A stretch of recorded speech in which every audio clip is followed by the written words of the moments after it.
বর্তমান এই ফিতনার সময় কি সমস্ত মুসলমানকে হাক্কানি আঞ্জুমানকে মানা দরকার? হাক্কানি দরবারে প্রথম এসে বয়ান করলেন হাক্কানি আঞ্জুমান সম্পর্কে আপনি কেমন মুসলমান এখন নির্যাতিত, তার মধ্যে আমরা মুসলমানের মধ্যে অনেক দলের মধ্যে দলাদলি ফিরকার মধ্যে চলেছি, কেউ আজান গাছি, কেউ ফুরফুরা, কেউ তবলিগ, নানা রকম।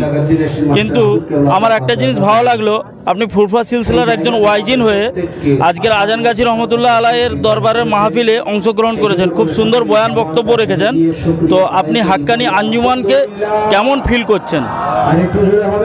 আলহামদুলিল্লাহ, আমি তো ভালো মনে করি আগাগোড়া।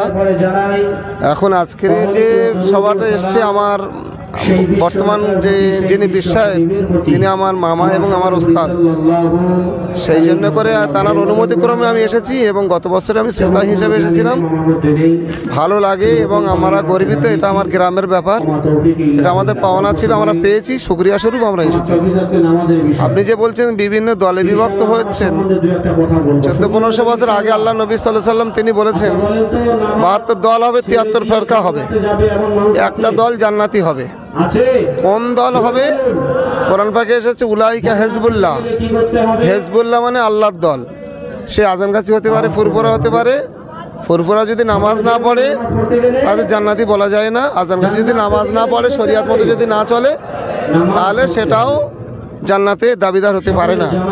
তো জান্নাতি একজন হবে, একটা দল হবে, সেটা আল্লাহর দল। সব দল থেকে দুয়ে চুয়ে যারা আল্লাহ এবং রাসূলকে খুশি করবেন, তার পথমতে কোরআন হাদিসের আওতায় চলাফেরা করবেন, তারা হবে আল্লাহর দল, তারা আল্লাহর জান্নাতি হবে।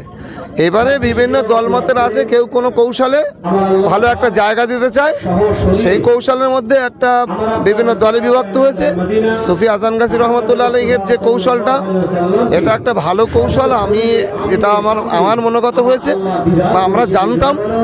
একতা ঐক্যের সঙ্গে পীর সাহেব যেটা বলেন, নেতা যেটা বলেন, ইমাম যেটা বলেন, সেটাই করেন। এর জন্য আমি কৃতজ্ঞ, এটা আমি শুকরিয়া করি। আপনি কি এই হাক্কানি দরবারে প্রথম এসে বয়ান করলেন স্টেজে? হ্যাঁ, আমার হাক্কানি দরবারের প্রথম নয়, আমার মহল্লায় একবার হয়েছিল, তখন আমার কাজী সাহেব চাচাজি ছিলেন, তিনি তার অনুমতিতে আমি ওয়াজ করেছিলাম এবং আমি ইমাম সূত্রে ওয়াজ করেছিলাম। দ্বিতীয় এই বড় একটা মজমায় আমি এই ওয়াজ করে আমি একটু শান্তি হয়েছে যে ইসলামের দাওয়াত দিতে পেরেছি, এবং আমার মামাজি যে জায়গায় বসে আছেন তার কাছে একটু দোয়া নেওয়ার আশা করে আমি এখানে এসেছি।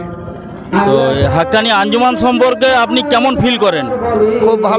খুব ভালো লাগে। হালাল হারাম বেছে বিভিন্ন দিক থেকে, খারাপি থেকে দূরে থাকে, সর্বদিক থেকে আমরা দেখেছি অনেকটা পরহেজের সঙ্গে চলেন, সেটা দেখতে আমি খুব ভালো মনে করি। বর্তমান এই ফিতনার সময় কি সমস্ত মুসলমানকে হাক্কানি আঞ্জুমানকে মানা দরকার? হ্যাঁ, যে ফিতনা যারা করছে তাদের সঙ্গে চলা ঠিক নয়। আঞ্জুমানে যেখানে ভালো কাজ হচ্ছে সেখানে চললে কোনো সমস্যা নেই, সেটাও তো ভালো জিনিস। জি, শুকরিয়া, আলহামদুলিল্লাহ। আপনার পরিচয়টা একটু দেবেন সংক্ষিপ্ত। আমার এই বাড়ি এখানেই, পেশা হুজুরের বাড়ির কাছে বাড়ি। আমি তানার ভাগনা এবং তানার ছাত্র মাওলানা মাহফুজুর রহমান।